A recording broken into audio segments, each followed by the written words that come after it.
শেখ সাদি সাধারণত খুবই সাদাসিধা জীবনযাপন করতেন। একবার এক দাওয়াতে তিনি ছেঁড়া ও নোংরা কাপড় চোপড় পরে চলে গেলেন। তাই মেজবান তাকে চিনতে না পেরে ফকির ভেবে অপেক্ষাকৃত কম ও অনুন্নত খাবার দিলেন। শেখ সাদি বিষয়টি বুঝতে পারলেন। তিনি ওই কম ও অনুন্নত খাবার খেয়ে ফিরে এলেন এবং কিছুদিন পর আবার ভালো ও শাহেনশাহী কাপড় চোপড় পরে ওই বাড়িতে গেলেন।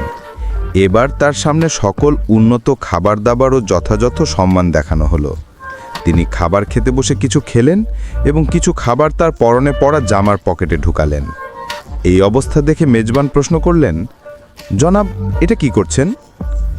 জবাবে শেখ সাদি বললেন, কিছুদিন আগে আমি এসেছিলাম, আমার শরীরে ছিল ছেঁড়া ও নোংরা কাপড়, তাই আপনি আমাকে যেভাবে সম্মান দেখালেন, এখন আমার বেশভূষার কারণে আমাকে তার চেয়ে অনেক বেশি সম্মান দেখিয়েছেন। তাই ভাবলাম এই সম্মান ও খাবার দাবার আমার প্রাপ্য নয়, ওগুলো সব ওই বেশভূষার। সে ব্যক্তি লজ্জিত হলেন, নিজের ভুল বুঝতে পারলেন। এরই কিছুদিন পরের কথা, সেই মহান ব্যক্তিকে শেখ সাদিকে একদিন একজন প্রশ্ন করলেন, জনাব, আপনি এত আদব কিভাবে শিখলেন?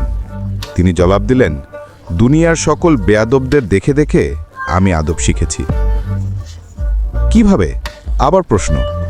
তিনি জবাব দিলেন, যখন বেয়াদবরা তাদের বেয়াদবি আচরণ করে আর দুনিয়ার মানুষ এটাকে ঘৃণা করে, তখন বুঝে নে এই আচরণটা আমার করা উচিত নয়।